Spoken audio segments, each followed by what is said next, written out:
There we go. Welcome, Father Saunders.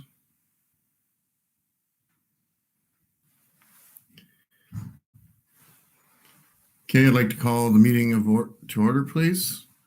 I'd like to welcome some guests tonight, the candidates from the principal. Yeah, it's all right. Okay, wonderful. Take care, Father. Thanks, Hillary. I'd like to welcome the the candidates from the Principals Qualification Program that are attending the meeting tonight. Let them know we're available the second and fourth Tuesday of the month, and they can tune in anytime. Don't need it just for your qualifications. So I'd like to call the meeting to order and ask Namir if she could read the acknowledgement, please. Namir? We pay respect to the Algonquin people who are the traditional guardians of this land. We acknowledge your longstanding relationship with this territory, which remains unceded. We pay respect to all Indigenous people in this region from all nations across Canada who call Ottawa home. We acknowledge your traditional knowledge keepers, both young and old, and we honor their courageous leaders past, present, and future. Thank you. Father Saunders, can you lead us in prayer, please? In the name of the Father, and of the Son, and of the Holy Spirit, amen. You have called us to peace. O God, you have called us to peace, for you are peace itself. May we have the vision to see that each of us, in some measure, can help to realize these aims. Where there is prejudice and hatred,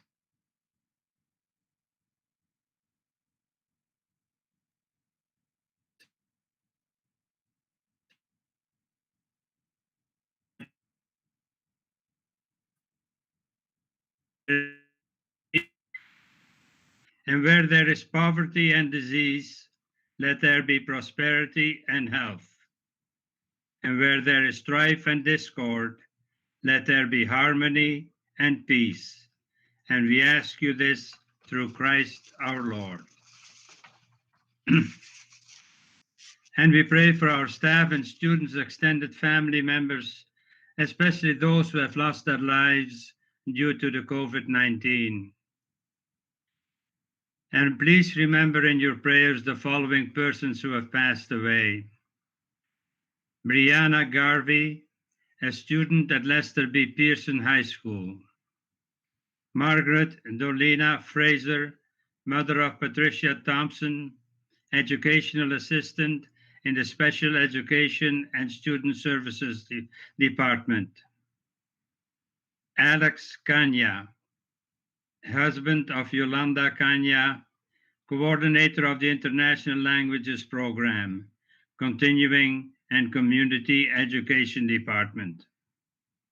Patricia McMillan, sister of Father Gerard Moynihan, faith animator, religious and family life education, leading and learning department. James Quinn, uncle of Hilary Close, manager of corporate affairs in the directorate. Eternal rest grant unto them, O Lord, and let perpetual light shine upon them. May they rest in peace. Amen. In the name of the Father, and of the Son, and of the Holy Spirit. Amen. Amen. Do you have a special the feast saints for February, Father? No? You muted your microphone. I thought it was for the second meeting in... Absolutely right. My fault. Superintendent Edwards, can you play O Canada, and everybody all rise, please?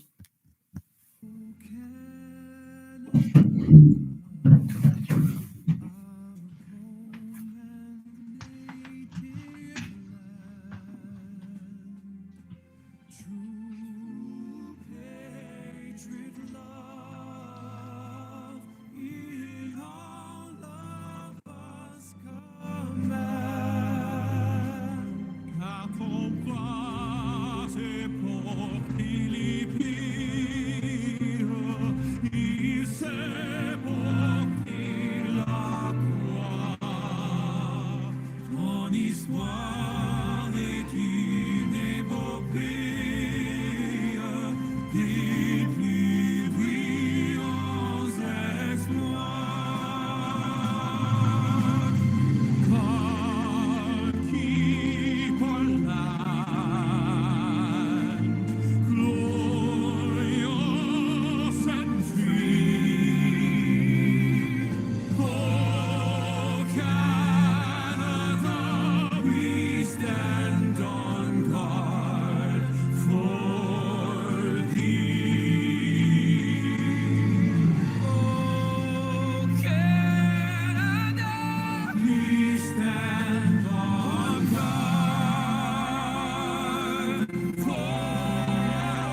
Welcome everyone.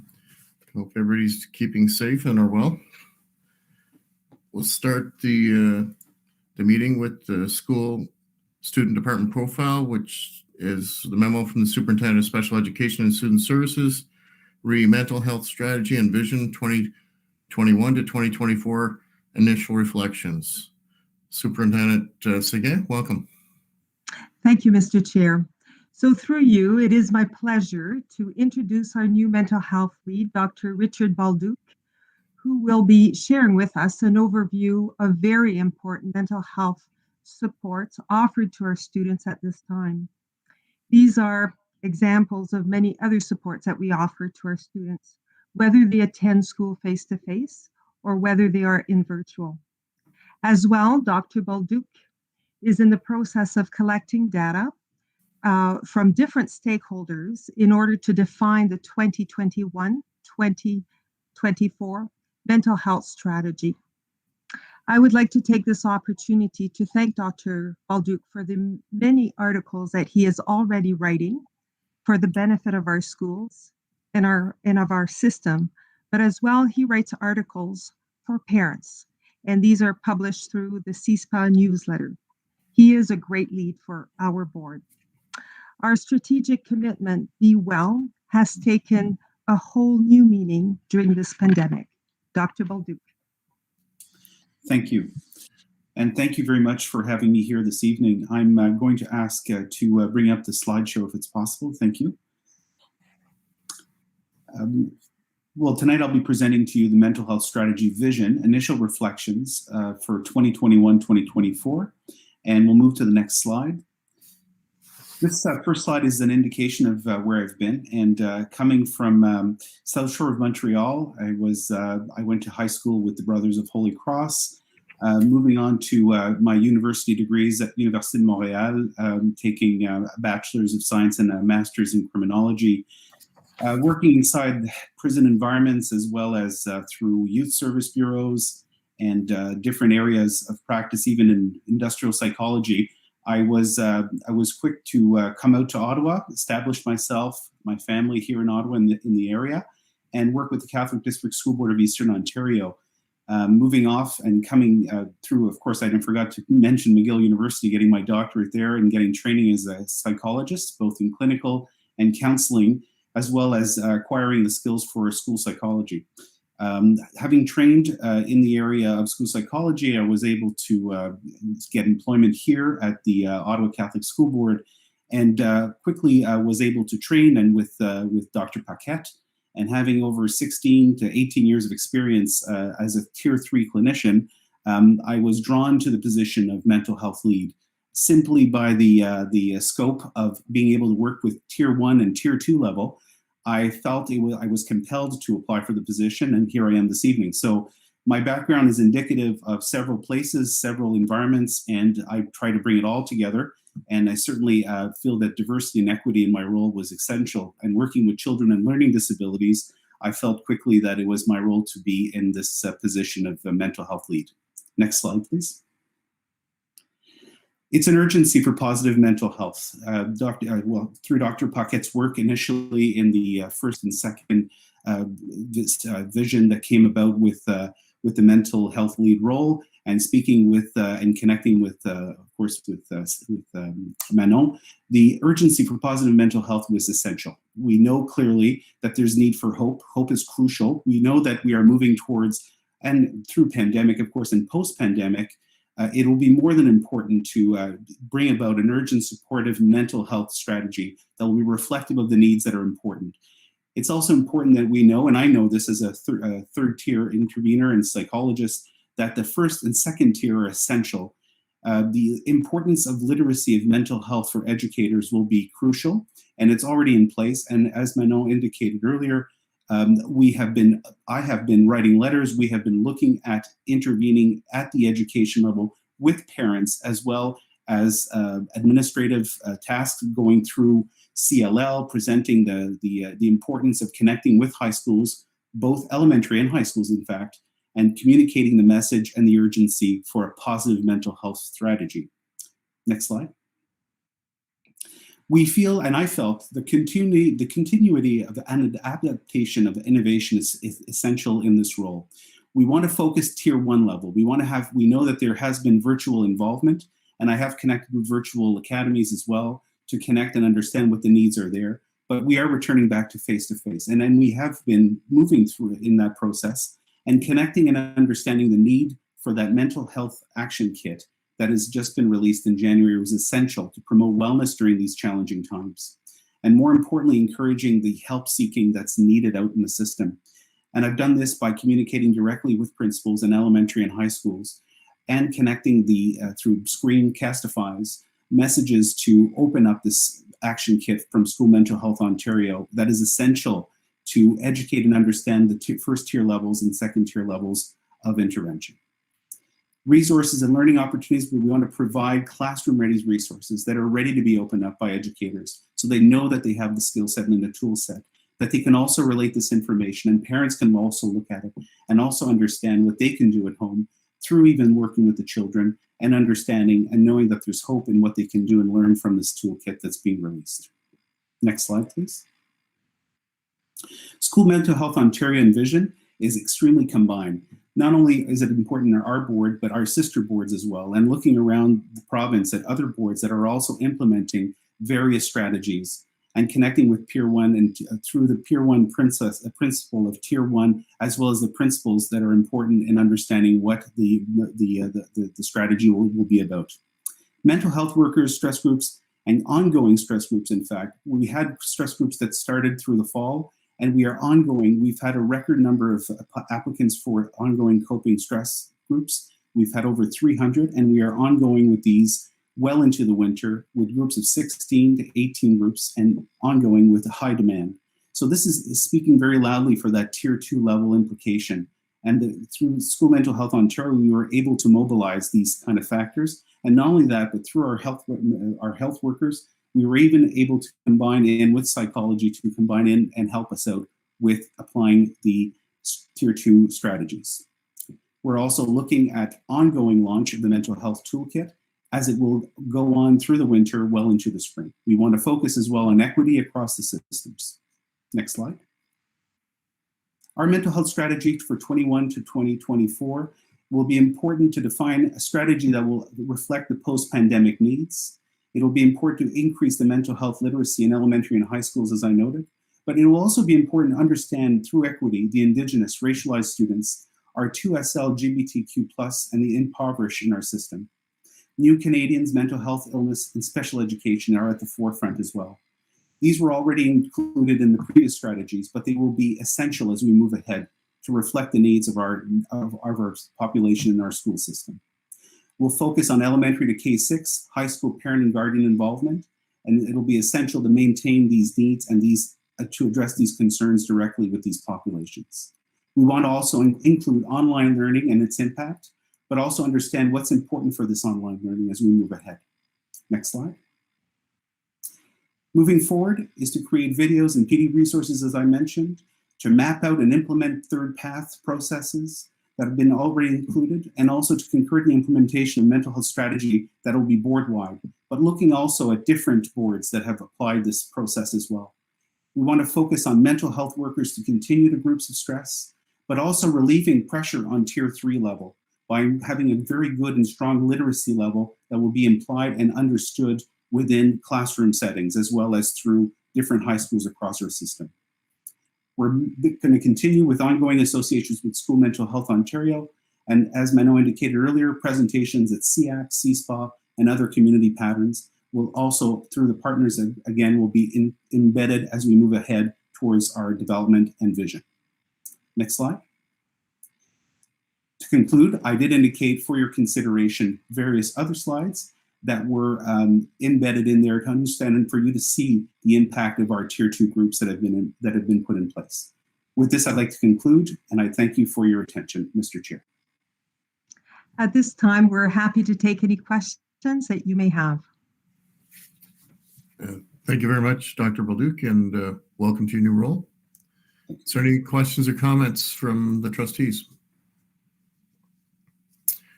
Trustee Moore, then Trustee Curry, then Trustee Cindy.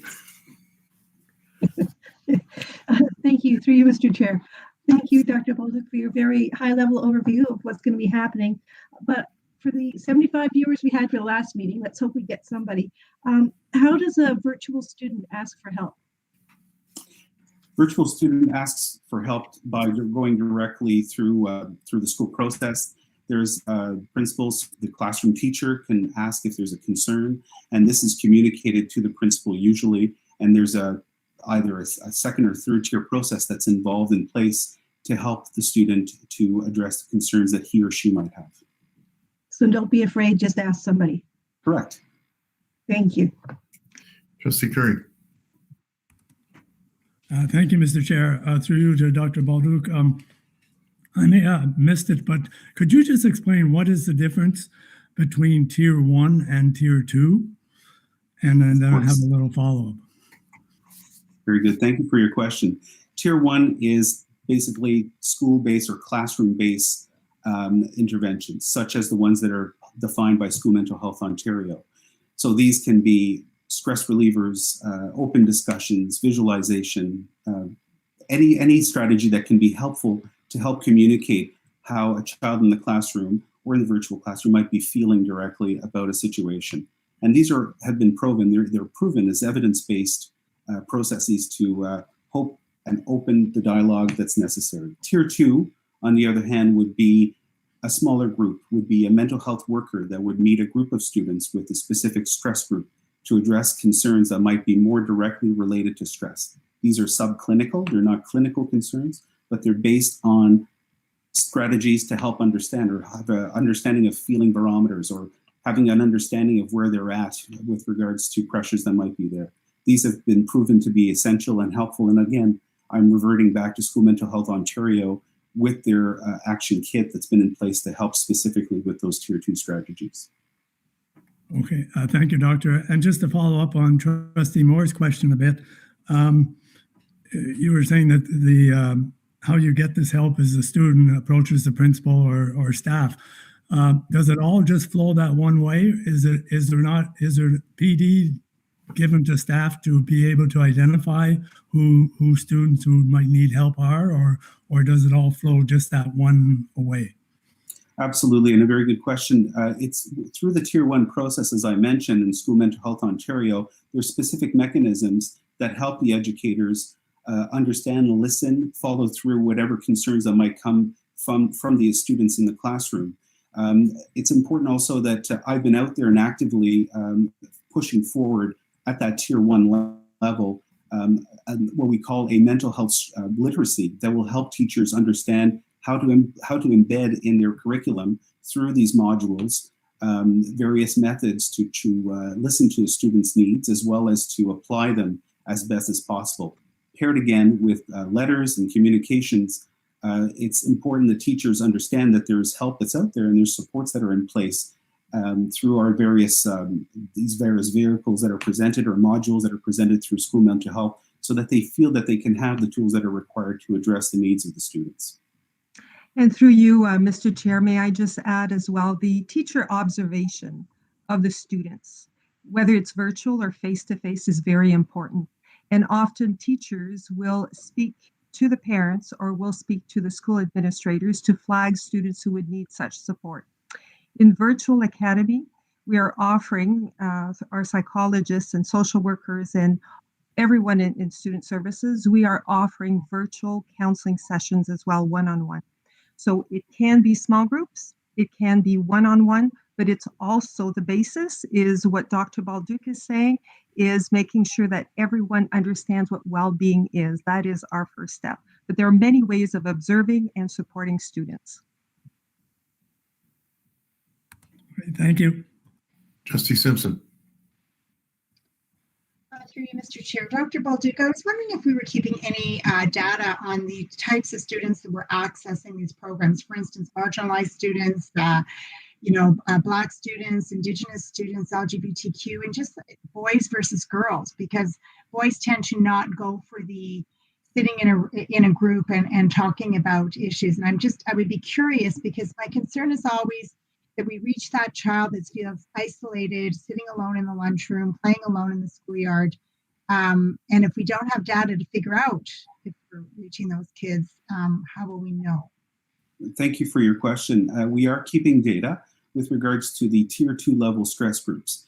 And there is obviously, through the questionnaires that are there, it's basically, they are questionnaires that are evidence-based, and they look at the different areas of stressors and understand what that student might be experiencing. So we are keeping solid data, and that is part of the Tier 2 process to understand what those specific needs are. And I revert back to the slides that I gave you post slide 6 there, and I explain and I give the relevance of the provincial needs that were there, and through the effectiveness of our first, and or at least the Tier 2 groups that have been recorded through Qualtrics and through different techniques of using specific questionnaires to help out and understand pre and post where a student has felt before entering the group, working through the group, and leaving the group afterwards. So we have solid data to back up the evidence and the effectiveness of our Tier 2 interventions.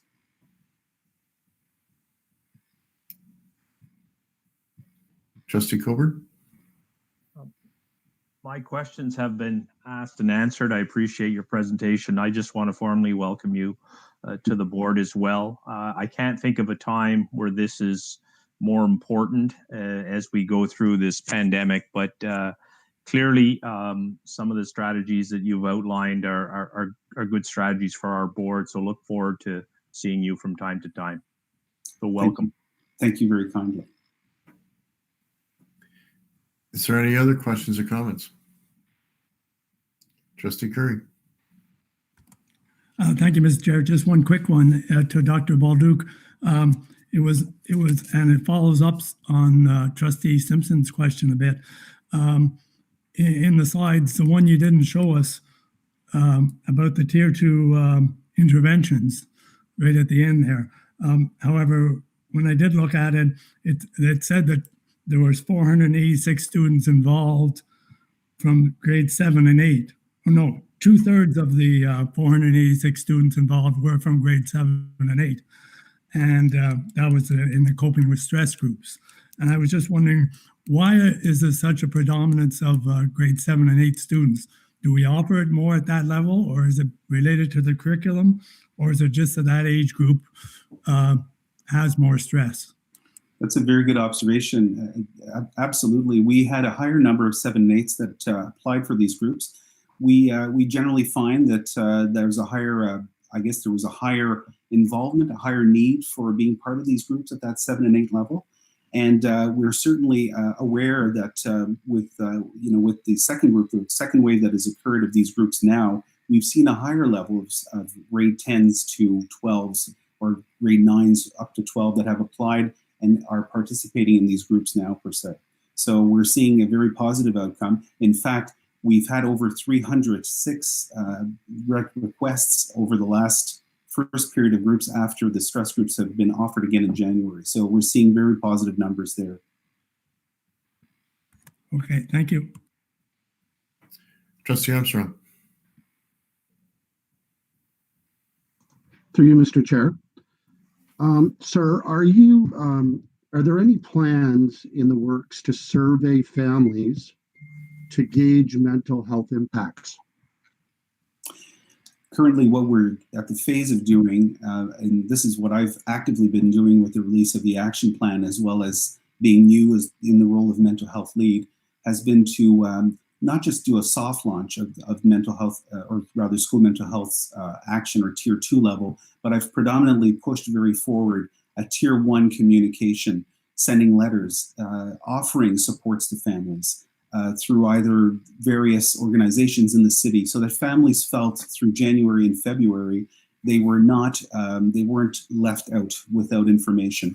So to answer your question specifically, we're not recording so much or communicating, or I should say, we're not taking that information in, but we're projecting the information out so that families across the system are aware of all that's being offered and all the various services that are available to relieve whatever stress or frustrations, or actually to empower the positive hope that there are services that out there that can be helpful for them as families. Thank you. Any other questions or comments? Thank you very much for your presentation, Dr. Baldock and Superintendent Seguin. welcome to our board, and we look forward to seeing you and getting your input. Thank you very much. Moving on with the agenda, item D, delegations, there are none. Public session, there are none. Approval of the agenda. Can I have a mover, please? Trustee Coburn and Trustee Warren. That the agenda of the regular board meeting of February 9th, 2021 be approved as presented. All in favor? Opposed? Carried. Declarations of conflict of interest. Seeing none. Confirmation of minutes of the regular board meeting January 26, 2021. Can I have a mover, please? Trustee Simpson, Trustee Armstrong. That the minutes of the regular board meeting of January 26, 2021 be adopted as presented. All in favor? Opposed? Carried. No unfinished business from previous meetings. No trustee motions. Item K1, presentation and consideration of committee reports. Memo from the Superintendent of Special Education and Student Services. Special Education Advisory Committee minutes of December 16, 2020. Superintendent Seguin. To be received, Mr. Chair. Thank you. Can I have a mover, please? Trustee Moore, second by Trustee Simpson. That the memorandum from the Superintendent of Special Education and Student Services dated February 1st, 2021, entitled Special Education Advisory Committee minutes of December 16th, 2020 be received. All in favor? Opposed? Carried. Item L1, presentation and consideration of staff or trustee reports. Memo from the Superintendent of Student Success Intermediate Secondary, the implementation of NBE, Understanding First Nations, Métis, and Inuit Voices. Welcome, Superintendent Ferrando. Thanks very much, and good evening. Last year, our department brought a proposal to the board to replace our grade 11 English courses with Indigenous English courses. By making the First Nations, Métis, and Inuit Voices course compulsory in grade 11, we ensure that all of our students leave high school with an awareness and understanding of Indigenous knowledge, issues, and history. We are now in year 1 of a 2-year implementation of the MBE course. I'm very happy to be joined by Rob Kopp, our Coordinator of Student Success, and Aaron Doak, our Literacy Consultant, who will provide an update on this implementation. If we could have the slide deck, please. And we're on slide 2 now. Thank you. Welcome, Rob and Aaron. Thank you. NBE, otherwise known as Understanding Contemporary First Nations, Métis, and Inuit Voices, is one small step in moving truth and reconciliation forward in Canada. In 2015, the Truth and Reconciliation Commission calls to action 62 through 65 highlight the need for mandatory learning of residential schools, treaties, the legacy of colonialism, and the rights and responsibilities we all have to each other as Canadians. The Ministry of Education responded to these calls to action by developing the 2019 First Nations, Métis, and Inuit Studies curriculum for grades 9 through 12, which replaced what was formerly called the Native Studies curriculum. The grade 11 MBE course is one of 8 courses outlined in the new curriculum document. In order to ensure that all students graduated with this knowledge, the board made MBE a compulsory course. Next slide, please. Thank you. Through you, Mr. Chair. As just the English courses, there are 3 levels of the NBE. The university level course, NBE 3U, has a prerequisite of the academic courses. The NBE 3C has the prerequisite of the applied level courses, and the NBE 3E can be attained or entered into through any of the prerequisites, the applied, academic, or the locally developed compulsory course. So in the first year, schools were encouraged to offer at least one section of the NBE for the 2020-2021 school year. The transition year would help us provide professional learning for the teachers involved and establish a network of support in preparation for the 2021-2022 school year, where we'll make all courses compulsory. Starting in September 2021, when the NBE course will be used to meet the grade 11 English compulsory credit requirement, replacing the ENG 3U and 3C courses. Schools will have the option to run the ENG 3E course to allow flexibility with scheduling, but will use some of the NBE 3E resources available. Next slide, please. So for the 2020-2021 school year, which we're in now, even with scheduling adjustments required due to COVID and moving students to the virtual academy, we're quite happy to say that 14 of our schools were able to run at least one section of the NBE. 28 NBE sections were offered in the virtual academy. And as you can see from the totals there, well over 1,300 students were enrolled in these courses. So we were quite happy we were able to establish a network of educators that will be able to support the full implementation going forward next year. And Erin will now speak about some of the professional learning that has been developed over this time. Thank you. We did a lot of, oh, sorry, next slide, please.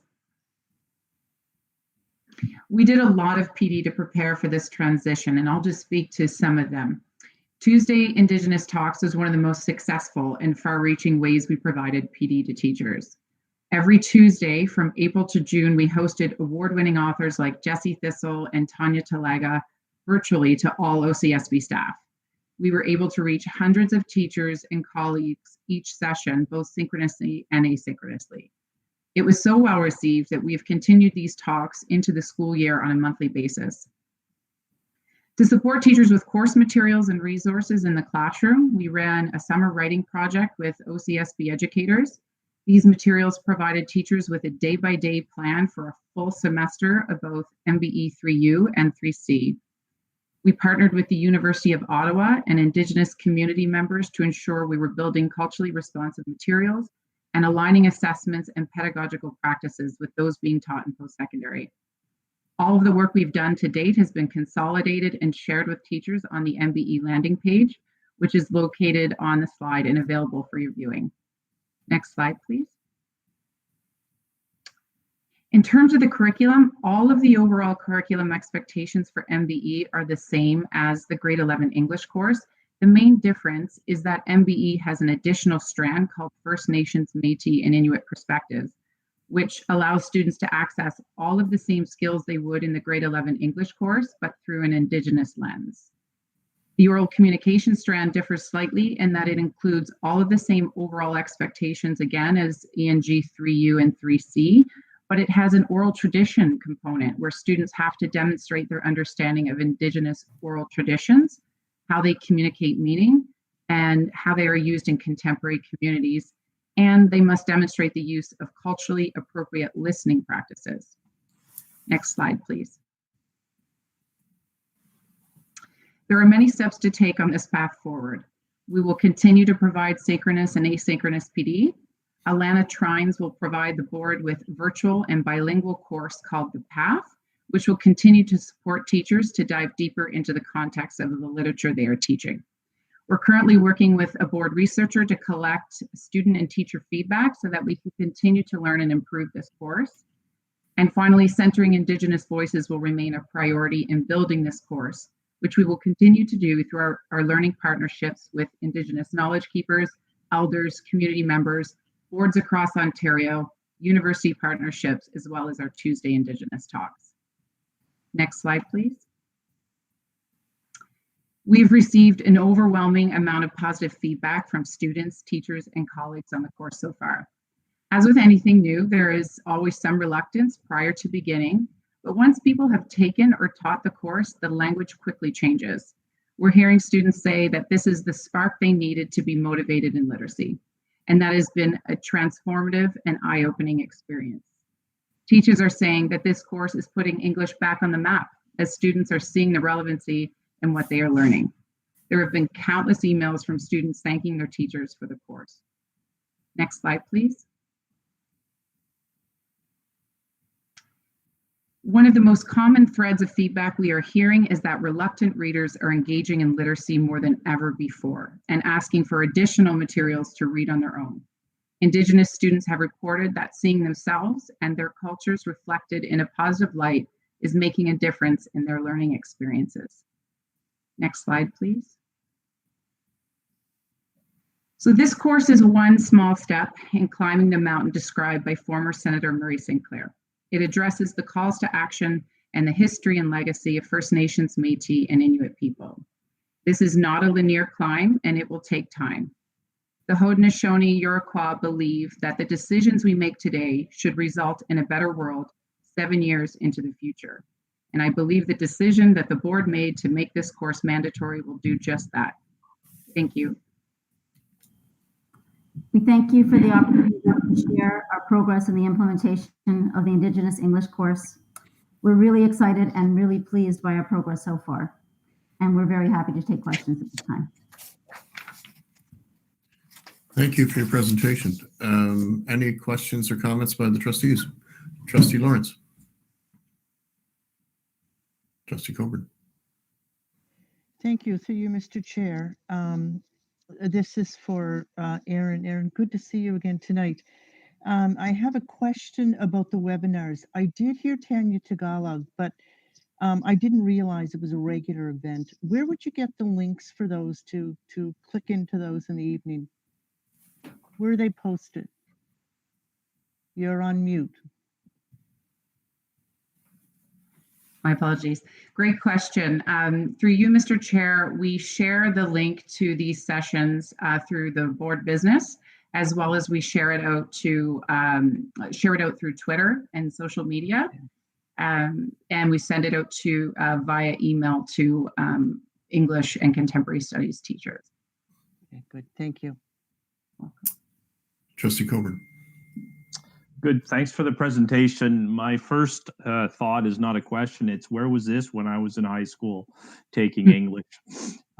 Anyway, I do have a question, Aaron. So I think it's a wonderful thing that this is being implemented. When will this be fully rolled out? So when will this be sort of across the system, or is it already there with regards to grade 11s taking this as their curriculum? Yeah, great question. Through you, Mr. Chair, this is the transition year where we ask that every school teach at least one section of the course to prepare for the rollout of this and to prepare teachers and to work out any kinks. Next year, we will no longer offer ENG 3U, 3C. Great, thank you. Trustee Armstrong. Through you, Mr. Chair. In light of the pandemic, will there be any significant adjustments made to plans for the rollout in the fall? Through you, Mr. Chair, we are not going to be changing the course on this. We are still proceeding with all the PD that is required. We're getting such excellent feedback. I would say probably half of our grade 11 students are already taking the NBE courses instead of the English. So we are definitely on track to have full implementation in September. Thank you. Trustee Moore, then Trustee Curry. Thank you. Through you, Mr. Chair. I was just wondering if across the province, if we're one of the first districts to be doing this, one of the middle section of districts, or are we at the end of the trend here? I'm thinking mostly because there are a lot of wonderful Indigenous authors, but often they're published out of small presses and it's not large runs. So getting material can be a little difficult. Thanks. Through you, Mr. Chair, we're not the first board to do this. There were a handful of boards that did this last year and a little bit the year before, but we're certainly not the last. There are plenty of other boards who have been reaching out to us to find out how we're doing it, asking for resources, asking. Erin's been taking lots of calls actually, and she's helping other boards to get to where we are right now. With respect to the resources, I'm going to pass it over back to Erin because she's done an incredible amount of work on resources, and there are many more than you might expect, Trustee Moore. Okay. Through you, Mr. Chair, yes, in terms of resources, we first worked with and reached out to boards across Ontario to get a sense of what materials were being used with and being met with success, and just to get a sense of where we needed to grow in the program. So we started there. We also worked with the University of Ottawa to find out what was being taught there. And through our Tuesday Indigenous talks, we got recommendations of texts from Indigenous authors as well.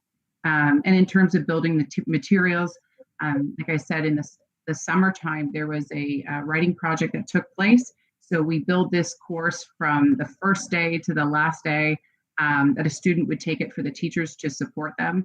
And we did that with Alana Trines, our Indigenous consultants, as well as the University of Ottawa and other members in the Indigenous communities. Thank you. May I ask a follow-up? Go ahead. Go ahead. Thank you. I was just wondering if you've seen an uptake from librarians that they're wanting to see more resources as this is rolling out in the school and the whole population is becoming more aware of the treasure trove of resources libraries are wanting. Thank you. Through you, Mr. Chair, yes, I'm working with the teacher librarians on an ongoing basis to see what new literature we can put out there, also to have it accessible digitally on Sora. I work in collaboration with the Learning Commons technicians all the time with these materials. Trustee Curry. Thank you, Mr. Chair. Through you to, I guess, Superintendent Frendel or maybe Rob or Aaron. So am I to understand that every student will take this Indigenous English course? That's across all, like applied, immersion, and the regular program? Through you, Mr. Chair, yes, every student will graduate from our board with a grade 11 Indigenous English course. It's replacing the compulsory regular ENG courses. So the only small number of students that may not have the Indigenous English are the students who are taking the English 3E course. So that's our workplace course. That represents possibly 2% of our grade 11s. But in that case, even if they're taking the English 3E, for the most part, they're still using the Indigenous literature texts. So they will still come out with, leave high school with a much broader understanding of Indigenous issues. And I was wondering, students in the immersion program, where do they get then exposed to, or maybe there isn't one, French language Indigenous literature? Where do they get exposed to that, or do they? You, Mr. Chair, many of the texts are in French, and our FSL consultant, Josette Bosch, she and I work together to align the English texts from grades 7 to 12 in the immersion program as well. So they do exist. Oh, and they get exposure to them then somewhere along in the curriculum?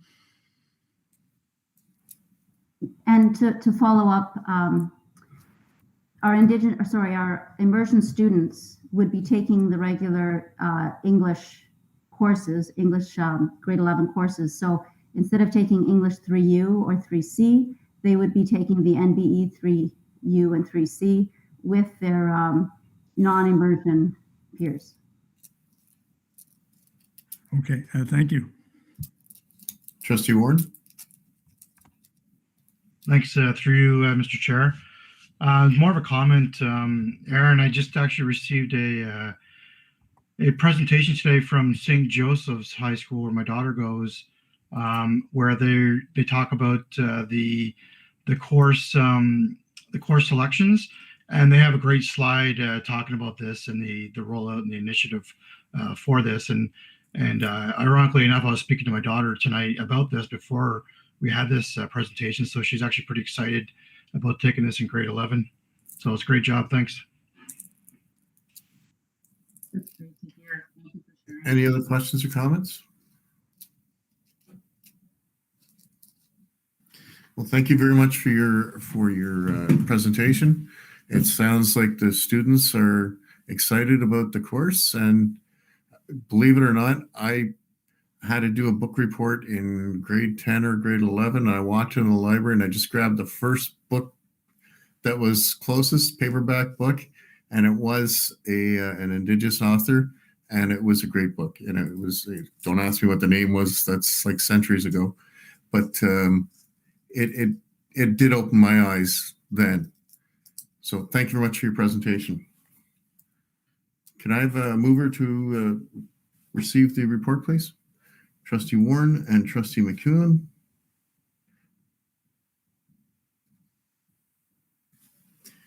That the memorandum from the Superintendent of Student Success, Intermediate Secondary, dated February 3rd, 2021, entitled The Implementation of NBE Understanding First Nations, Métis, and Inuit Voices be received. All in favor? Opposed? Carried. Item 2, a memo from the Superintendent of Special Education and Student Services, refocused on well-being, school mental health, Ontario Action Kit rollout. Welcome, superintendents, again.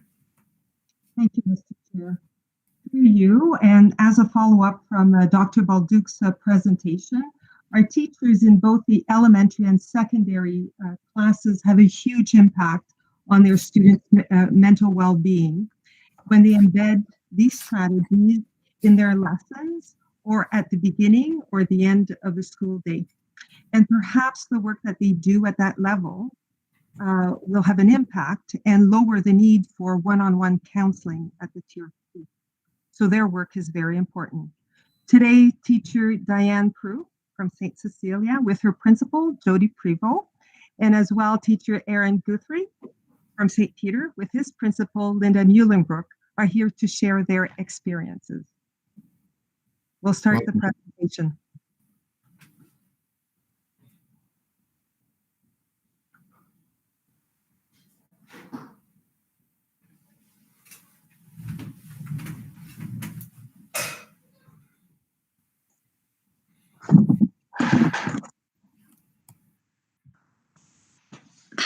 Hi, my name is Diane Prue. I teach grade 3 at St. Cecilia School. Can we go to the next slide, please?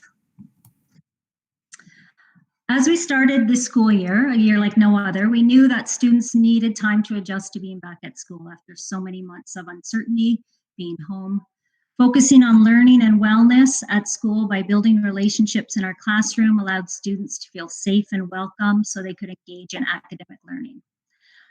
The School Mental Health Ontario Action Kit provides educators with practical, easy-to-use resources. I used the 10 Days and Beyond toolkit that was created for the beginning of the school year, but it contains information and activities that are relevant throughout the whole year. The activities focused on relationships, connections, and community. Listed on the slide are the topics for each of the 10 days, and I'm just going to briefly share examples from day 4 and day 5.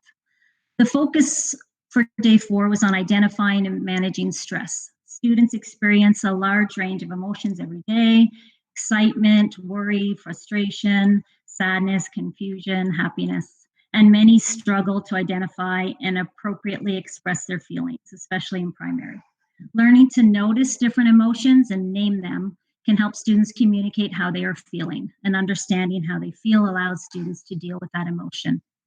In class, we made a list of these feeling words on chart paper in order to name them and help navigate their emotions. And as we worked through this list and became familiar with the words, we transitioned to visual check-ins each morning to gauge how we were starting our day and how they were feeling at the beginning of the day. So on the slide, you will see some examples of these check-ins that my students love. If I forget to have a check-in on the board, they're the first to let me know. But it helps them name their emotions, start their day, and they need to be in a good place to learn.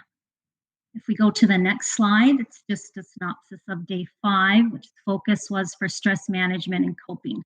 We started learning about our brain and how it relates to stress.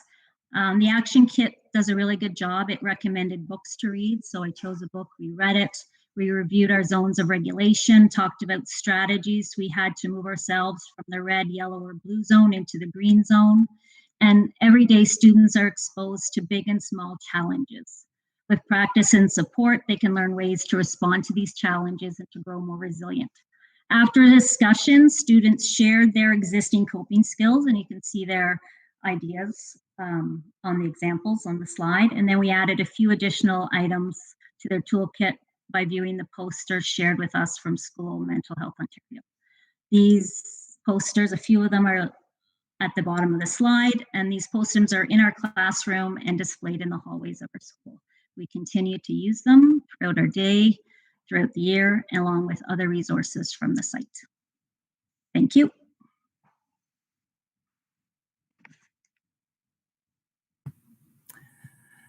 Hi, I'm Aaron Guthrie.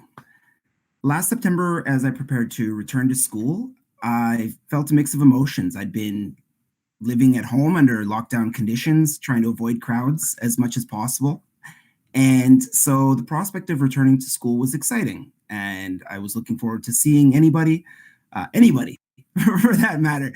But at the same time, I'd be lying if I said that I was not a little bit nervous about being around crowds. That was a drastic change in lifestyle. So I really appreciated the emphasis that the board placed on incorporating mental health into classroom instruction. So the need to teach strategies to cope with stress, to help focus, to overcome setbacks was more necessary than ever. Incorporating mental health into our teaching also helps to normalize self-care, and it allows students to know that they're not alone in the challenges that they're facing. So I made cell the focus of our first class. I added a variety of cell resources to our workspace. I introduced cell concepts and strategies, and we took. Sorry, Aaron. We'll just go to the next slide. Thank you. Oh, I'm sorry. And so we also took time to focus on why mental health was important and how it can benefit the students. I believe that the slight detour from curriculum focus provided great returns in increases in student engagement. And I believe that it helped to make classroom management easier. The first assignments that I gave to students were personal essays with prompts that allowed them to write about personal experiences.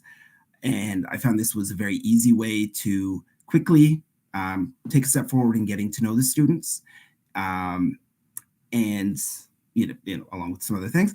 But also, students shared some deeply personal things about themselves, which I appreciated, and I think that it was very important when, in the instances that it did occur, to address that, to demonstrate the caring and support.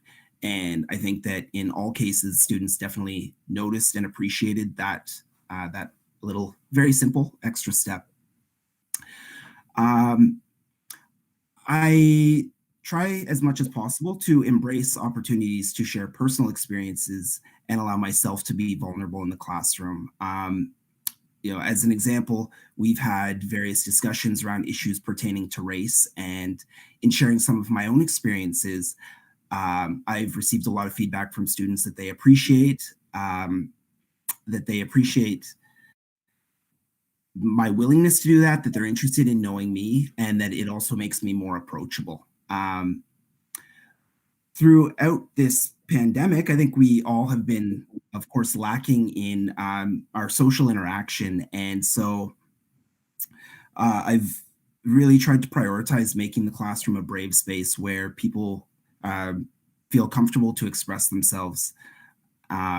We've had many fruitful discussions, and students have identified that those discussions are something that they've really taken a lot from, both in terms of contributing to the classroom, but also their learning with that, as well as they're encountering a wide variety of perspectives and ideas. I've received so much feedback that the cell focus was appreciated that I intend to further incorporate that in future instruction. Having had a little bit of opportunity to look through the school mental health kit, that's provided some concrete examples we can incorporate going forward. And while these are practices that I've employed, of course, we're all unique in what we contribute to the classroom. So I think it's very important that we all find something that is comfortable and true to us going forward. Thank you. Next slide, please.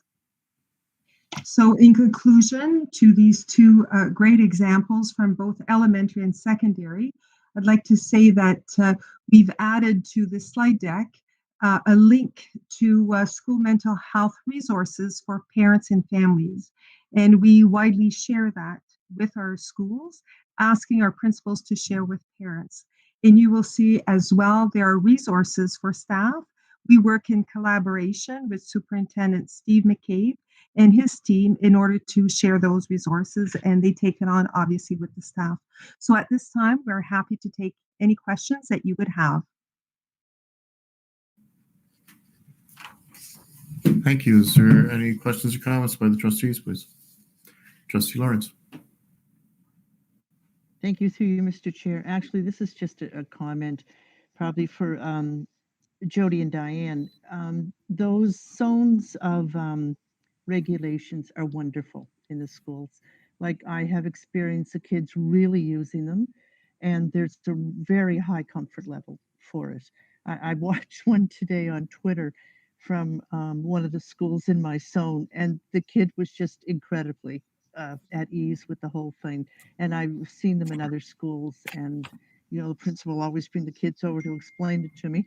But the knowledge of them on the part of the kids and the comfort level is really fantastic. So thank you. That's really all I wanted to say. Trustee Coburn. Yeah, thank you again for the presentation. Again, I'm going to show my age as somebody who was raised in a generation where I think expressing your thoughts around this was not only encouraged, but probably actively discouraged at times. My question, and it may be a little bit broad, is do you find with the emphasis on this that you're getting the feedback from the students that they're comfortable in raising these issues and identifying them? I mean, I appreciate that we put a lot of time and effort into this, and the presentations are great, but are we seeing, you know, the students actually identifying it themselves and that? Because I know that some of these areas are very, very personal, obviously. So the ability to share that in a broader section sometimes is a bit of a challenge. So I apologize, it's a bit of a broad question, but would look for feedback from both elementary and secondary. I'm wondering if Aaron would have comments, because you had beautiful quotes, Aaron. Thank you. Thank you for noticing. Through you, Mr. Chair, I found that, well, I think that I was probably a little bit more reluctant than the students, truthfully. It felt a little bit as though sort of uncharted territory. I'm not Dr. Bolduc by any means. Wish that I were, perhaps, but that's a little bit outside of my area of expertise. It was something that I felt was had a lot of merits, and I wanted to try, but I did not have any great confidence of how it was going to turn out. And then I was really gratified to find that the feedback that I did receive was very positive.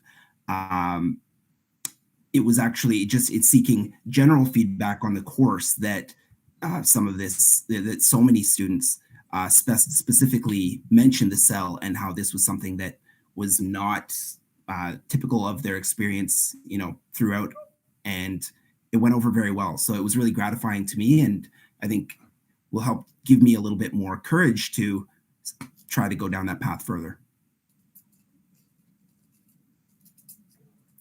Trustee Armstrong, then Trustee Warren, then Trustee Simpson. Mark, I had a chair. Sorry. Okay. Sorry, Trustee Armstrong, supplemental. Yeah, I wanted to hear from the elementary panel as well. Okay. So my anticipation would have been there would have been probably better feedback at this secondary panel, but I'm curious to hear what would have come back on the elementary panel as well. Thanks. Okay. Through you, Mr. Chair. My class is not, they're very comfortable sharing their feelings, sharing what's bothering them.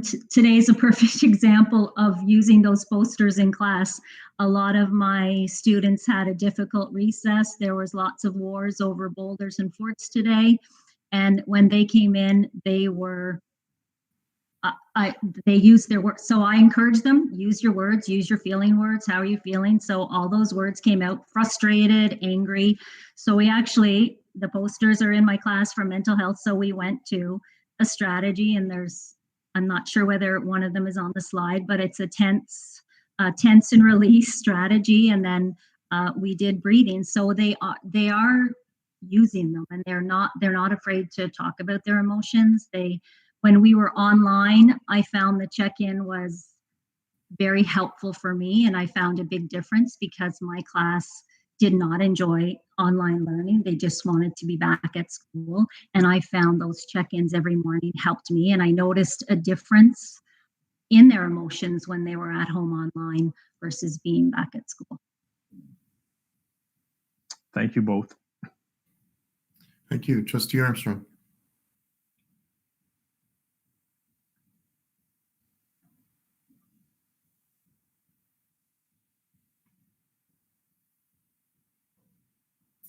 Go ahead, Trustee Armstrong. Through you, Mr. Chair. I think my question would be for, can you hear me?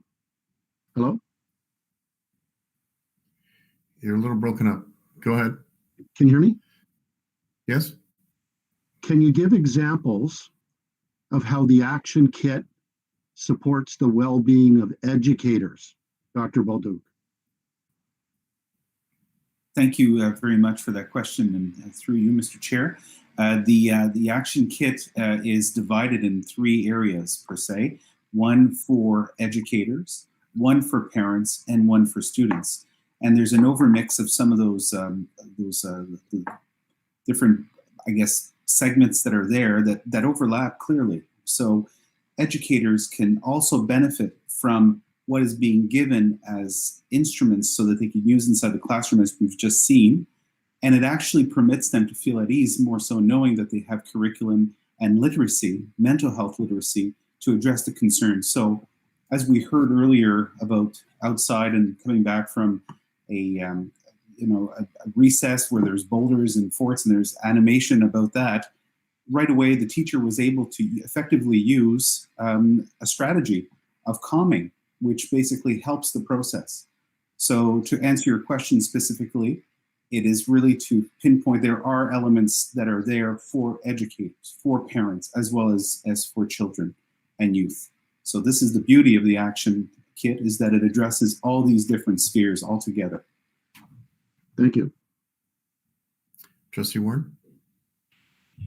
Thanks, through you, Mr. Chair. First of all, thanks for the presentation. That was a great presentation.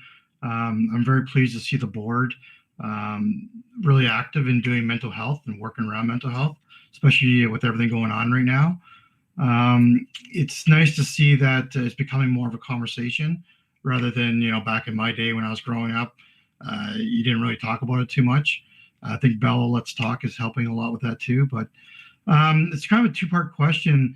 Do you find that the elementary kids versus the secondary kids, it's a different type of conversation when it comes to maybe elementary kids more open about speaking about their feelings, whereas secondary kids, it's more of a stigma? And are we, and I guess the second part of that question is, are we past that stigma? Are we getting past that stigma, or is it just still exists? Is the question directed to me, sir? Yes. Very well, I'll answer it with pleasure. In fact, we know through studies that are developmental in nature, we know very clearly that the School Mental Health Action Kit, as an example, understands the variances between children at the elementary level, be it grade 1 to grade 6, or 7 and 8 at the intermediate, or even through high school, that children, youth will express themselves and express their feelings, their concerns, their fears, their frustrations, or whatnot, will be coming out differently. Children will naturally feel more collectively comfortable to talk about things as a group, whereas they get older, they're more fearful because they're very sensitive and are aware through their emotional development that what they might say might be seen or perceived as being negative. So there's fear there. But what's really neat about this action kit is that it understands that, and it tailors to whatever grade level the need for that intervention or the need for that approach that has to be done with children or youth or adolescents in order to understand where they're at. So they are designed and implemented in a way and function that they can be adjusted to the grade level. And when I think of grade 11 and 12s, for instance, that are more, they probably, in some cases, they might be more fearful. It's tailored so that they can go themselves and do the research and look into these different modules and pinpoint what it is that's important for them and bring it back to the group afterwards. Hence, the tier 2 level of intervention can be very helpful there in smaller groups as well. So yes, it addresses all the grade levels. Thank you. Trustee Simpson? First a comment and then a question. I'm very impressed, so through you, Mr. Chair, to the teachers, I'm very impressed with the language that the children are armed with so that they can talk about mental health issues. And I'll harken back to something I said last year. I have a 4-year-old granddaughter who came home and instructed me on how certain actions, behaviors, and words can either be bucket fillers or bucket emptiers. So, right there, she had the concept right under her belt, and it was very impressive. What I am going to ask you, though, is do you feel that arming children with appropriate language and building trusting relationships in your classrooms is promoting help-seeking behavior? Because it's particularly in boys where they are not seeking help, and now help seems to be more readily available. And my hope would be that it is encouraging help-seeking behavior. So if both the teachers could answer, perhaps.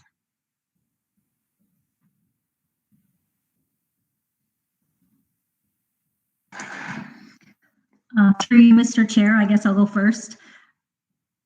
If I look back to when I started teaching to now, I would say absolutely yes. Kids are much more apt to ask for help, to ask even their friends for help, to have those conversations about their feelings and about their worries. We don't just talk about their feelings, we talk about worries in our class. And when we were online for Let's Talk Day, we did a pear deck that that was just for me. What do you do with your worries? What's worrying you?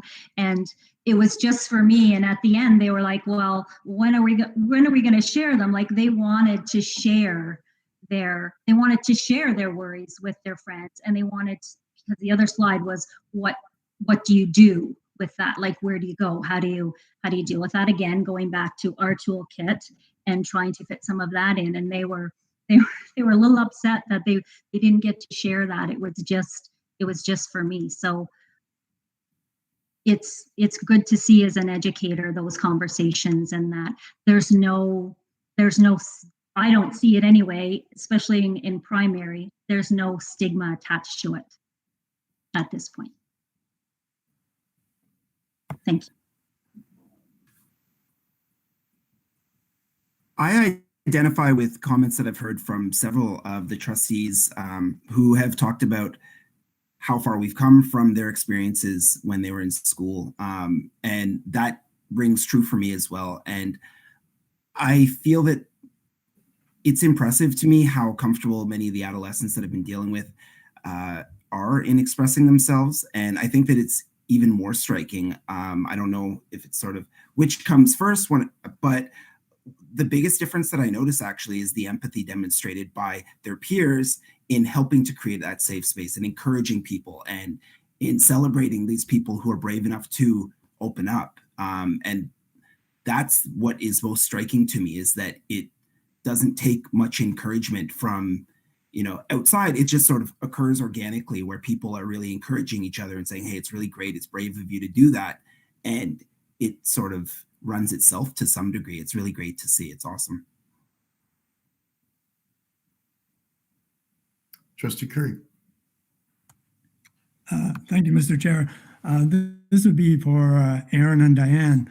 I was just wondering, with the introduction of this kit and all the focus on the strategies for mental health and helping the students overcome all the challenges related to that, have you noticed yet or that there has been an improvement in student learning as a result of the students having calming down and expressing their feelings? Are they better prepared to learn? Have you found yet or not? Thanks. Through you, Mr. Chair. Mr. Curry, I feel that what is most apparent to me is that the students are sort of, through feeling more comfortable, are sort of tapping into, I think they're achieving their potential more frequently, as far as I can tell, yes.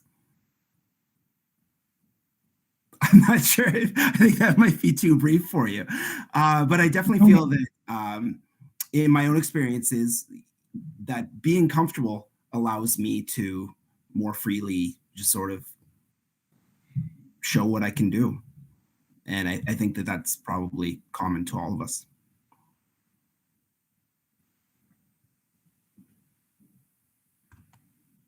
No, that's great. Thank you. Any other questions or comments?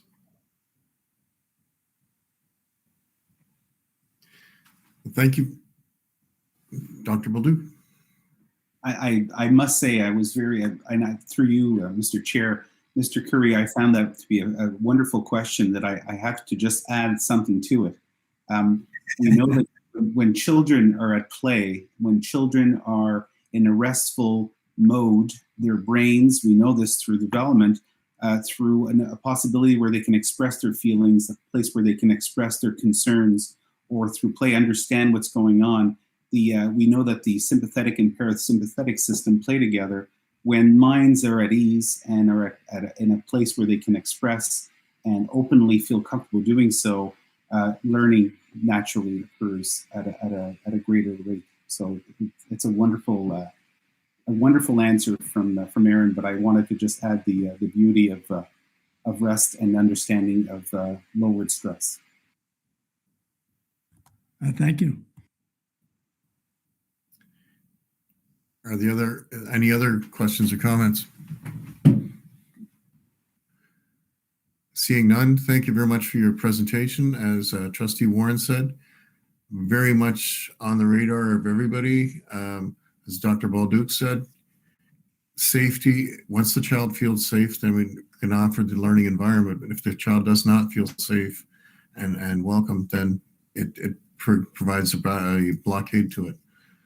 Thank you very much for all your work. And I would ask for a mover to the report, please. Trustee Warren and Trustee Moore.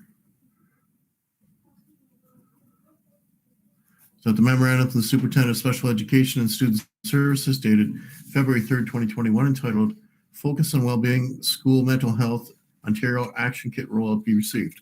All in favor? Opposed? Carried. Item L3, memo from the Superintendent of Student Success in Intermediate and Secondary, Specialist High Schools Major, update on our programs. Superintendent Frendo. Thank you. If we could get the slide deck, please.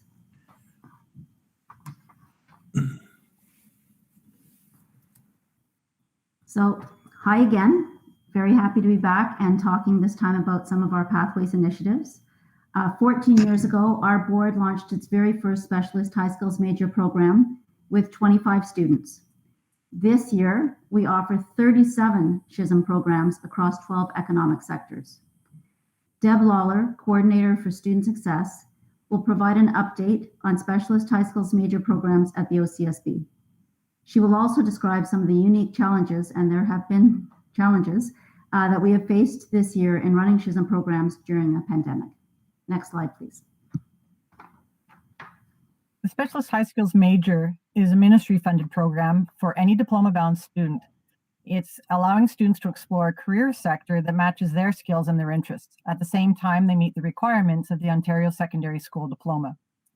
Schisms give students a varied range of curriculum-based and experiential learning activities that help them to make an informed choice about the next step that they have after secondary school, whether their pathway be an apprenticeship, going to college, university, or an occupation in the workplace. Students who complete the 5 required components for the Schism, they will receive an OSSD diploma with a Schism seal on it. Next slide, please. There are 5 components to the Schism, one of them being the bundle of grade 11 and 12 credits, which include co-op, And this provides students with knowledge and skills that are valued by the Schism sector itself. Authentic career exploration experiences, guest speakers, field trips to post-secondary institutions for a symposium or a campus tour give students opportunities to explore and reflect on the variety of opportunities for them that are in a career that is of interest. Students will also receive these industry recognized certifications. They vary from customer service to infection control to some exciting ones like game design or fire extinguisher safety. Students also have to complete what's called a sector partner experience, and that allows students to work with an industry partner and engage in an activity that builds their skills and knowledge that focuses in on math literacy, coding, or design thinking. For example, construction students might work with the local 93 union to learn about how math is used in roofing, whereas we've had nurses teach our health and wellness students how to calculate dosages for medications and analyze pulse rates. ICT students, they might learn how to create an app for their phone or how to code a robotic car.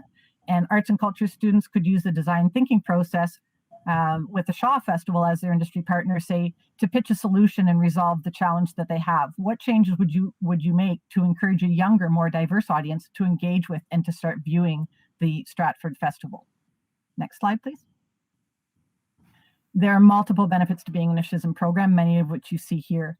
By taking that cluster of courses in the Schism, the students are getting specialized knowledge in a field chosen by them. They also gain an awareness of the variety of careers. So students going into the health and wellness might think, I want to be a nurse, I want to be a nurse. And a lot of them do. But then they go out to the hospital or they go to a tour of Algonquin College and they discover, you know what, I can also be a radiologist. I didn't know I could be a lab tech. I could be a respiratory therapist. So they find out more about the careers that they can get involved in. Another benefit is those certifications, because students are able to put those on a job resume for a part-time job before they graduate from high school. And the picture on the slide you see there is an example of a search and rescue certification using drones at St. FX with the Justice, Community Safety, and Emergency Services students. They can compete in various competitions that also count as certifications. And we've had students compete in Skills Ontario and move on to Skills Canada. St. Matthew's Business Schism students, they've won 3 years in a row with the Ontario Business Educator Association competitions. Some colleges and universities also have started to offer bursaries of $500 to $2,000 for Schism students at universities like University of Guelph, Humber, Lakehead, Niagara, and Brock, just to name a few. Next slide, please. As Debbie mentioned, we do have 37 programs in our Schisms in 12 of 19 sectors. We have at least one Schism program in each of our 15 high schools. 6 are more tech-related, like construction, manufacturing, transportation, information communications technology, environment, and hospitality and tourism. Our others, like arts and culture, business, health and wellness, justice, community safety, and emergency services, sports, and nonprofit, fill out the other 6 that we have within our bundles. Some of the other sectors include things like mining, forestry, and agriculture that we don't offer. They're very geographically influenced for locating those pieces. Boards and schools can only offer a Schism for which they have ministry approval through an application process. Next slide, please. So we've been growing our Schism programs, as Debbie mentioned, for many years, our first programs being in health and wellness. We might have several Schisms in a specific sector, but a Schism can be designed to focus on a specific area given in that sector. For example, a business Schism can focus on entrepreneurship, but a different business Schism might be focusing in on marketing or accounting. The health and wellness might focus on healthcare, fitness, or childcare and family services. Decisions around what Schism programs we want to try and offer at our schools and which schools is decided locally, but when we apply to the ministry for approval, that school must show evidence of 3 things. They have a student interest to pursue careers in that sector, that the school has strong community partnerships in order that they can secure adequate co-op placements and other experiential opportunities for their students. And as well, they need to look at specific labor market data for the Ottawa or Ontario areas in that sector that would show that there's a positive job opportunity in the near future. Next slide, please. With approximately 911 students enrolled in our Schism programs, and this number will fluctuate throughout the year somewhat, we do have a 14% footprint. And what that means is that 14% of all of our grade 11 and 12 students in the board are in a Schism program. Our numbers did drop from our projections because of the pandemic, but this trend is the same across the province. The reason why our programs, Schisms, draw students in is due to the hands-on learning experiences, the field trips they get to go on, the in-person certifications with access to equipment that's provided by these industry trainers. But this year, almost everything is online. Students can still get all the requirements for the Schism program. However, we did have about 100 students that chose not to continue in the Schism program due to changes in the program, which was impacted by COVID-19. We expect when things return back to normal, our Schism footprint will increase significantly. As you can see on the slide, we did introduce 4 new programs this year across the board: construction, health and wellness, sports, and transportation. Next slide, please.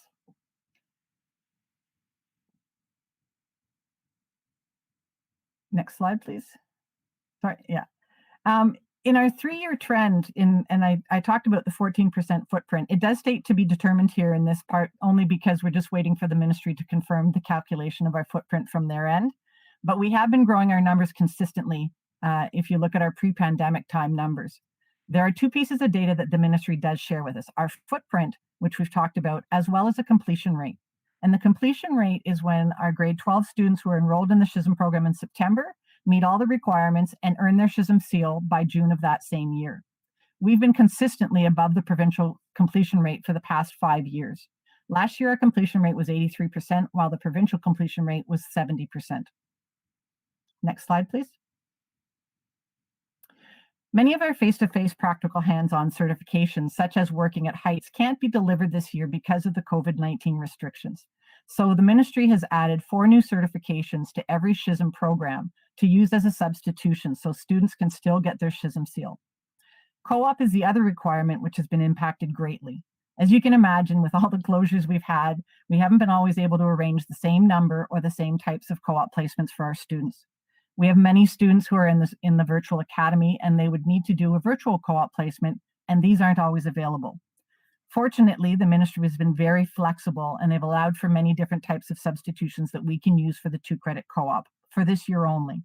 For example, students can substitute a grade 12 GLN 4.0 course, which is navigating the workplace, and an additional major course in place of that co-op.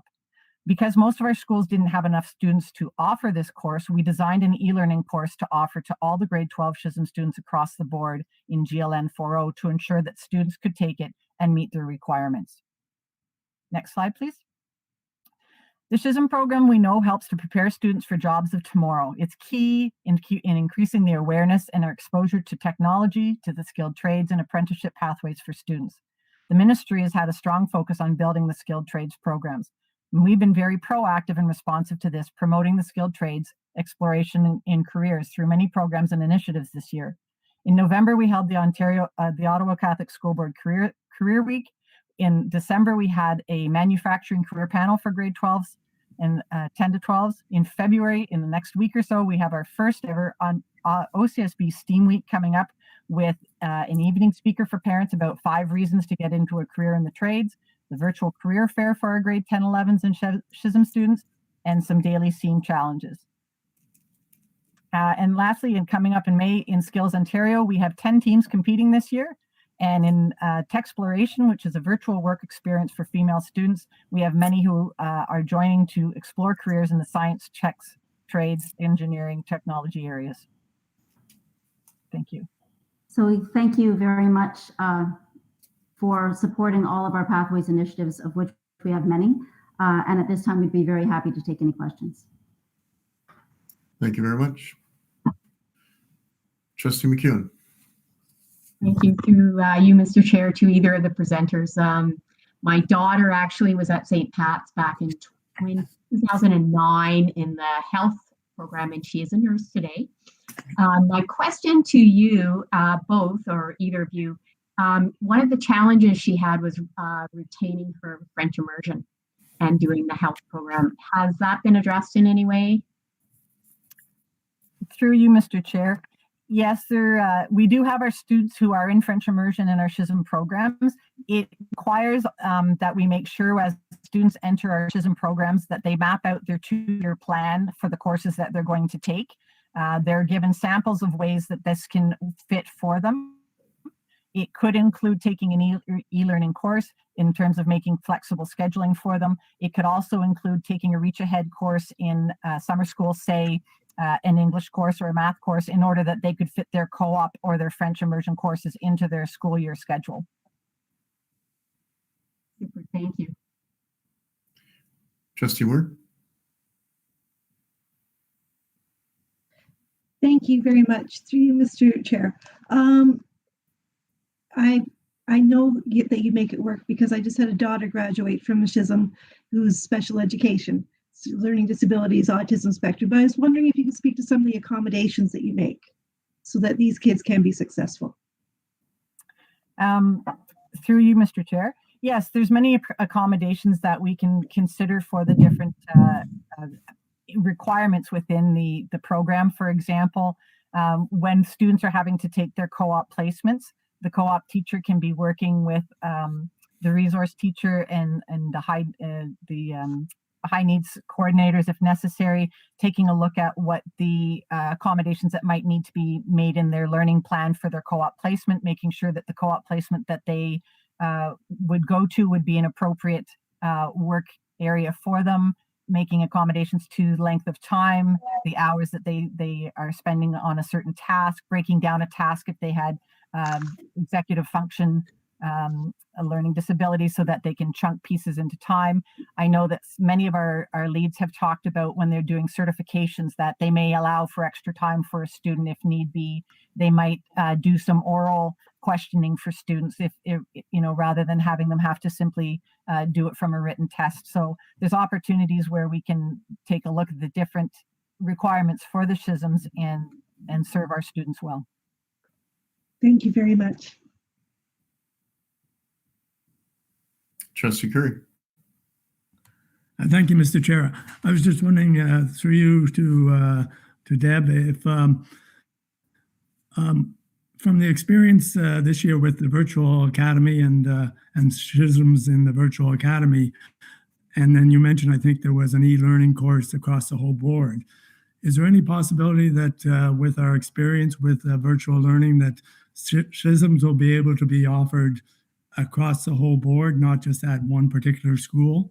Or is that something the ministry wouldn't allow or isn't feasible? Through you, Mr. Chair. I think that because the Schism is so specific to an area of a school and what they're choosing to do based on the interest of the students in that school, currently there isn't a way to transport our students. They would have to change schools for 2 years, and what we're finding is that a lot of the students don't want to relocate to another place. To try and have someone doing it virtually from their school while at another school would be very difficult logistically in terms of tracking the student and the different activities that they're doing. Currently, we have our students at the virtual academy are attached to their Schism lead who is still in their school, and it's challenging. We're making it work, but it's definitely something that I would not necessarily foresee moving forward in the future to have it where a student that wasn't within that school being in that Schism with them. Just to follow up a little bit on that too, is within the bundle of courses, for instance, an environmental Schism would have a couple of courses that may not actually be offered at other schools, and they may not have the interest to offer that course. It's the same with the construction.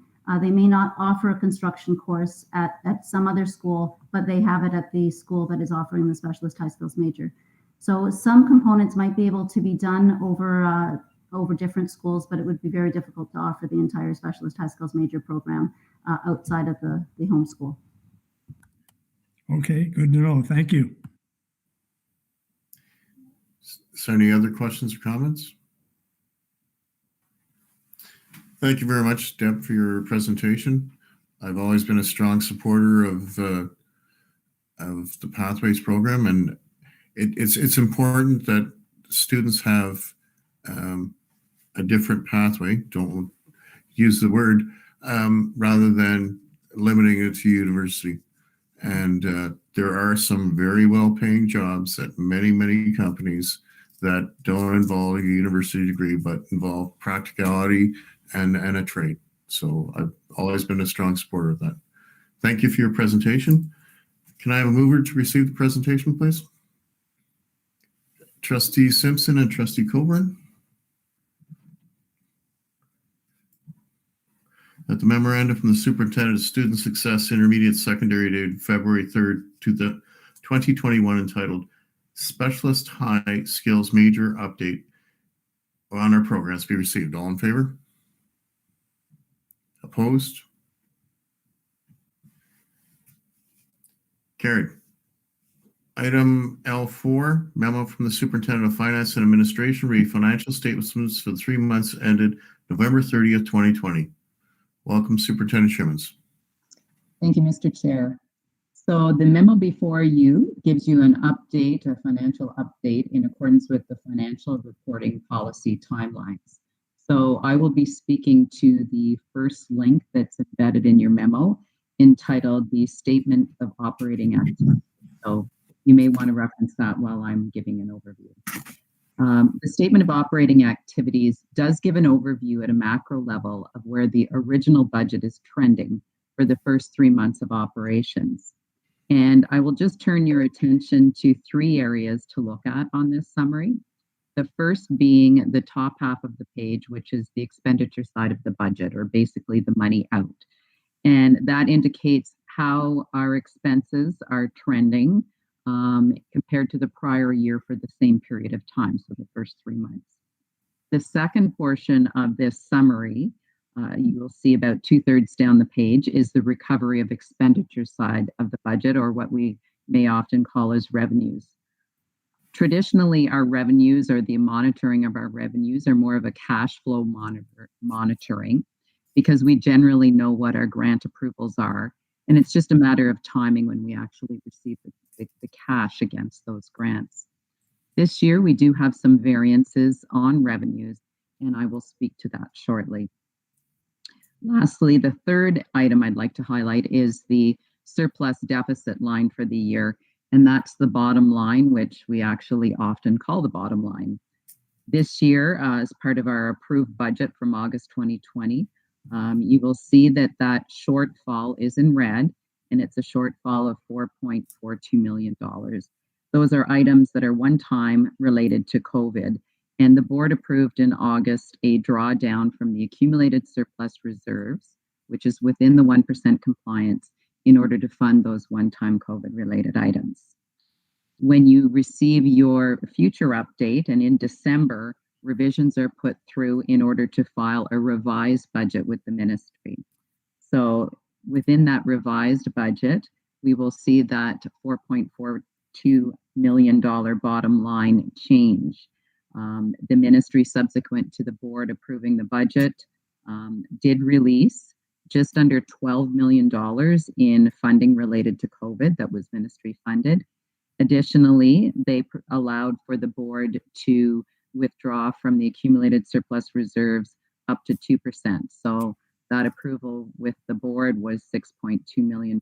So those December adjustments will reflect approximately $18 million in additional funding as part of the addition to the operating budget. So if I can provide some comments on the expenditures to start with. The total expenditures of the middle part of the page, the total budgeted expenditures of $564 million. To the end of November, the year-to-date expenses were $149 million. And if we look at the variances this year compared to last year at the same time, we see this year we're 26.4% spent, and last year at the same time we were actually 26.4% spent. That's in line with what we'd be expecting to spend in the first 3 months of the year, so we are trending very well overall. However, there are a few areas of variances that are offsetting each other, so I'm just going to speak to some of those main areas. Firstly, we have the contract teacher salaries, which are up about 0.5% or $1.5 million. So more spent than what, sorry about this, more spent than what was in the budget. And that was the establishment of the pivot to the virtual academy. So we did hire a significant number of additional teachers, and they were brought on over the September-October period of time.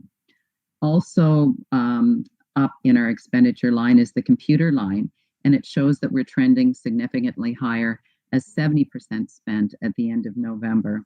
Again, this is COVID related, as we did have a COVID supply chain cutoff, where a significant part, or $835,000 worth of our Chromebooks, were delivered after our year end. And so that has had to be funded as part of the December revisions to revised estimates.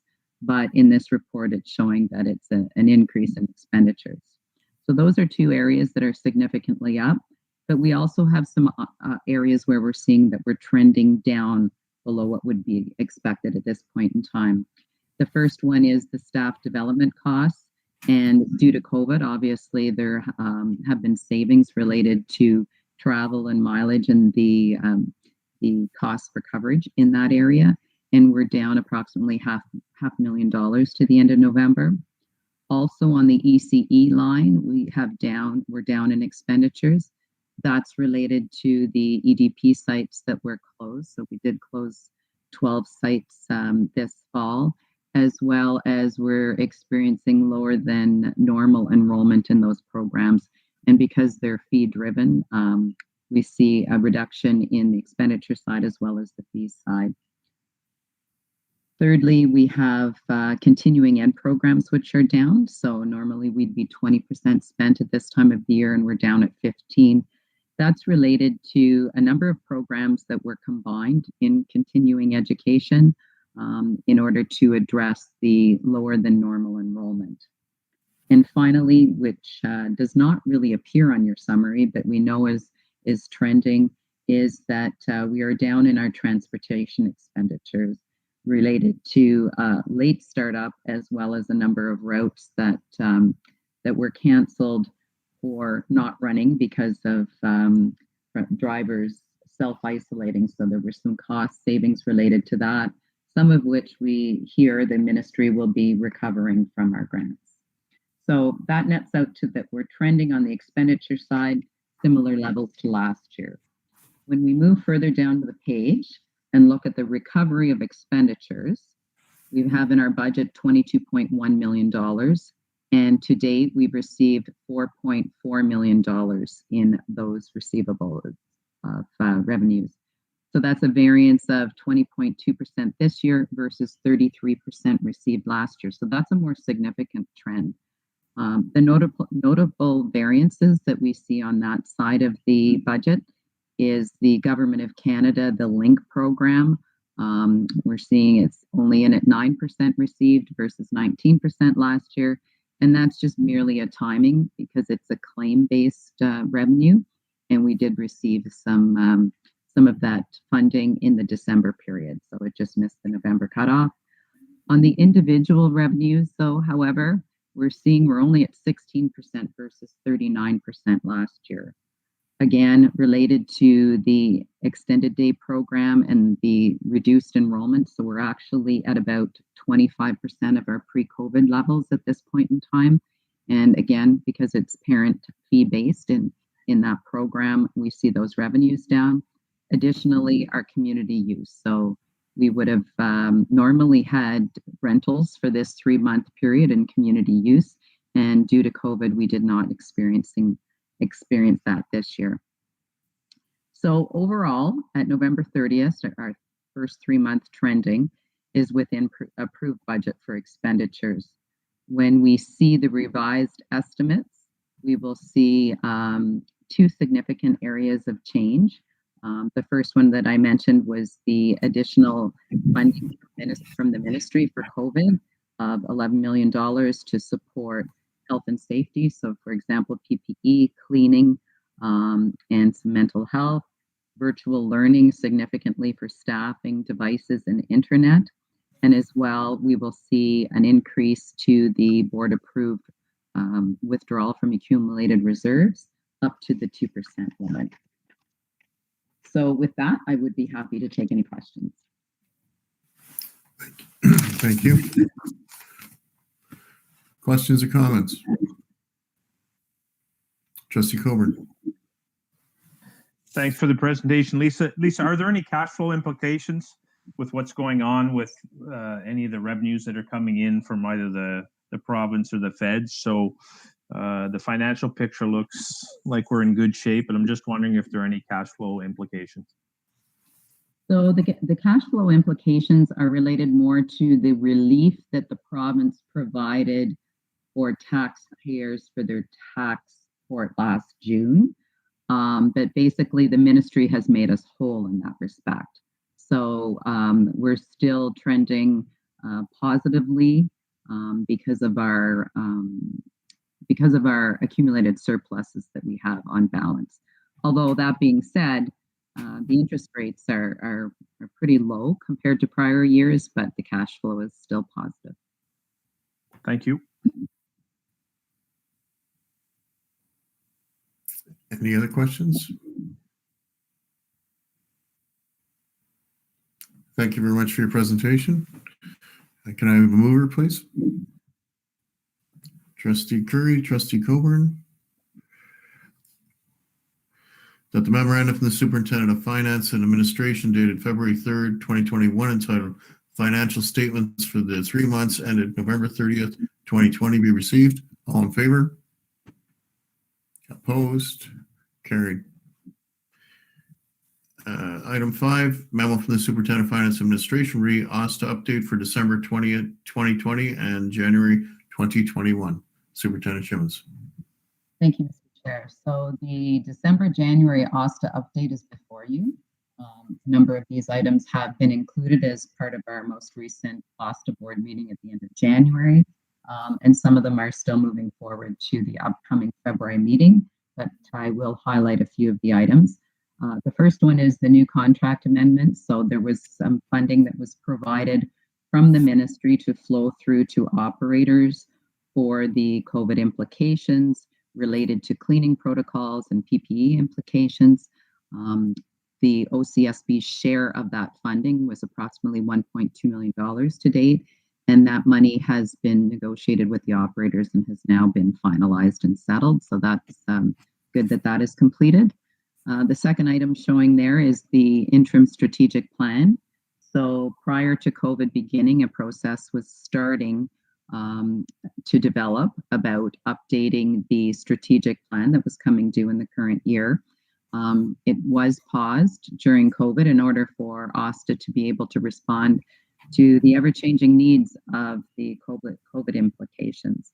So in the interim, a revised interim strategic plan for operations for the current year has been drafted, and that will be discussed at the February board meeting. Also, you see there is the third item is Modal Selection and Safety Behavior Survey. That particular survey has been sent out and is now submitted by OSTA regarding the modes of transportation and surveys on how the youngest students in the family get to school. The results of that report will be brought back to the February OSTA board meeting, but OSTA will use that to understand how the impacts of COVID have changed how students are getting to school, as well as the impact of active transportation and safety programs. So for example, Walk a Block. So it will help with the adjustments related to COVID, but it will also provide baseline data to serve for decision-making on a go-forward basis. Lastly, I would just mention item number 11, which is the office relocation. The lease has now been signed, and next week we'll begin a process of planning for the fit-up of the office space. And once that meeting takes place, OSTA will have a better date when a move can actually occur into those new premises. So with that, I would be happy to take any question, Mr. Chair. Thank you. Questions or comments? Trustee Armstrong, then Trustee Curry. Through you, Mr. Chair. Just wondering if you could give a bit more information on item 14. can you update us on the streamlining of the AODA form and process with OCDSB Learning Support Services? Thank you. Through you, Mr. Chair. So the AODA is the process for requesting accessible transportation with OSTA. And the OSTA has worked with both boards on that process. And the public board is ready to proceed on automating that process and the requests related to those processes. So previously, those pieces of paper would have been submitted and go through a number of desks and through the courier to get to the transportation department, and they've automated that in order to make it more efficient and effective. We continue to use our electronic PDF process, but the next steps could be for us to review this process and automate it similarly for our own needs to the benefits of our department. But at this point in time, sometimes with these new pilot projects, both boards take it on at the same time. Sometimes the public board will work through the bugs, and then we will proceed to add it to our processes. And other times it's the other way around. So we'll take a particular process on, we'll work through all the bugs and get it going, and then the public board will bring it on. So right now we're reviewing it for our board. Thank you. Any other questions or comments? Trustee Curry, sir. Oh, thank you, Mr. Chair. Through you to Superintendent Shimmons. You mentioned about $1.2 million in new monies that were passed through to the operators. I was wondering, do the drivers get to see any of that, or is the operators, is that just for cleaning supplies, or do the operators, because they're cleaning the buses, get any of that? Thank you. So thank you, Mr. Chair. So that funding goes through for, as you mentioned, cleaning supplies, some of the PPE that wasn't covered at the beginning of the process, but also cost pressures that are being felt by the operators as a result of COVID. So those cost pressures are related to wages that they do pay their drivers for doing extra time for their cleaning. But it also could include cost pressures related to training new drivers. As you recall, there was a number of new drivers needing to be brought on during this period, as we did lose some drivers.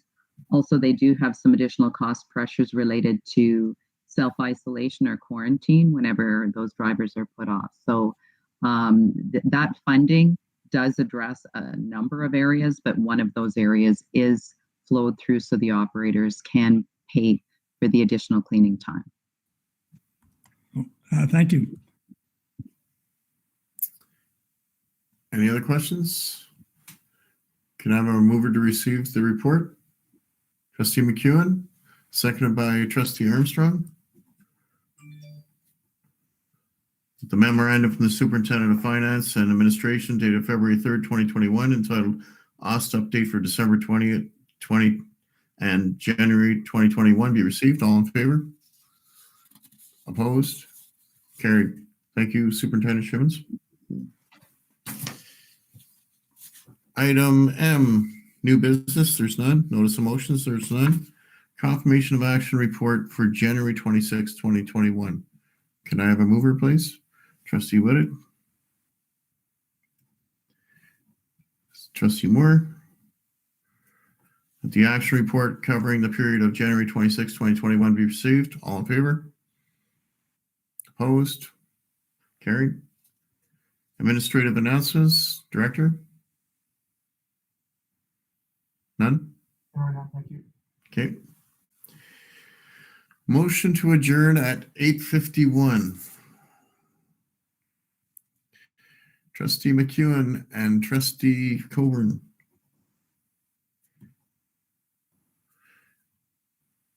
The regular board meeting of the board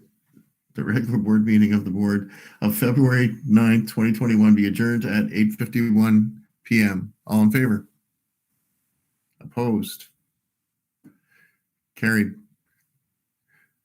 Thank you very much, ladies and gentlemen. Keep safe, keep well.